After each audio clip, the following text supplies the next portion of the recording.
Hi guys. So today I'll be presenting my TimelineJS project for the show and tell this week.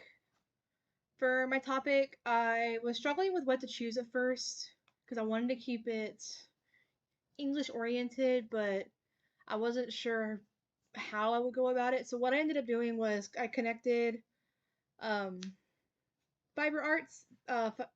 These include activities such as like crochet, knitting, embroidery, cross stitch, weaving, even going back a little ways and spinning, where you spin the wool into yarn. So I decided to explore the connection between those fiber arts and the stories that we know and love today. I chose, for the most part, stories that are near and dear to my heart that I've loved dearly, and then a couple others that are more like to show other examples. So if we take a look at my official timeline, the original intent was to explore the evolution of different techniques of making textiles and how they appeared in the stories we know. So I started by researching like how textiles were made in the Stone Age, how they were made in the Bronze Age. But then I learned TimelineJS does not let you put BCE, which is why these are bold. Because of that, it doesn't show up, but that's totally cool. It's a lot of trial and error. Um, so yeah, you can see I have my Wikipedia, like that image from Wikipedia. I have my media links. I have the background links all there. I even have citations for the background and the initial image in the media section. So that's all there. Everything pretty much showed up. So I want to start by talking about Greek mythology and how those fiber arts kind of played a role in that.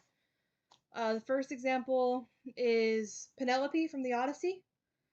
The Odyssey is one of my favorite books, and Penelope is at home on Ithaca with Telemachus and the suitors while Odysseus is going through his trials trying to get back home. She is able to kind of push the suitors off, saying, "Hey, nothing's going to happen until after I complete this shroud." But what she does each night is she unravels the work she has done and has to start over again. And she lasted, I think, 3 years before one of her maids told the truth. Another example from Greek mythology that we know today through movies like Disney's Hercules or really just any mythological adaptations are the Fates. They originally stem from one character mentioned in the Odyssey who spun the thread of time and cut it. It evolved into the three women, one who spun, one who measured, and one who cut. So the Fates are pretty popular. Now we're going to take a big jump ahead. Let's ignore that.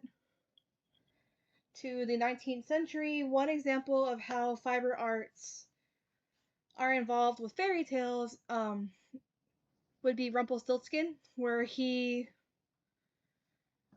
it's been a minute since I've read it. I think she's a princess. If not, she's just a girl who is spinning gold for the king from thread. But Rumpelstiltskin offers to take over in exchange for her firstborn, but she figures out his name.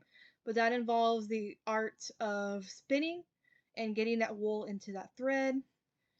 It also involves Sleeping Beauty. We all know that one. She pricks her finger on the spindle of a spinning wheel, which in this case would have been a walking wheel, which is much bigger and slept for 100 years. Within the 19th century, that was where the Industrial Revolution was happening in the UK, in the US, and traditional fiber arts like that weaving and the spinning were being done by machine. So there was a shift into the smaller ones that you can do at home, like knitting, crochet, embroidery, these are what young women were expected to do. Oh, yes. Example of this would be Louisa May Alcott's Little Women, where Jo and her sisters are at home. They're working on their home crafts. And Jo has that scene where she sets it down. She's like, I don't want to do this. And she talks about wanting to go fight with their father. So that plays a role. Then we move on to the 20th century. 20th century and today, I should say.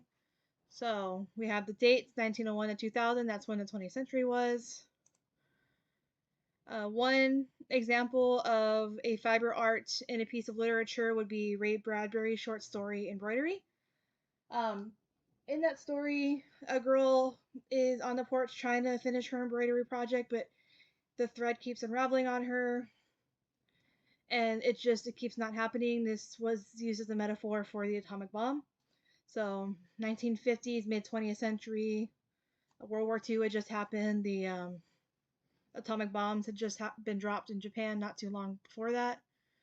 So that was a way to reflect what was happening, but also using that fiber art. And then a modern example would be Betty Hetchman's Crochet Mystery Series. This one I think is a fun one. I've only read like the first book, but there's plenty more from 2008 to 2018. There's like 18 books. But it's a crochet club and they solve mysteries, so it's pretty fun. But that fiber art is involved heavily in the story. With this timeline, I wanted to connect it back to Kramer, I think his name was, that we read this week, the 3 readings. One thing that he did mention that really stuck out to me during this process, and I kind of fell into, was when creating a timeline, it's hard to pick and choose what to add without things falling to the wayside. Like there's plenty of Native American stories, there's plenty of stories from Norse mythology, Egyptian mythology, other cultures that are all there, and this is prevalent. So that's where I saw a key connection to the readings while doing this process.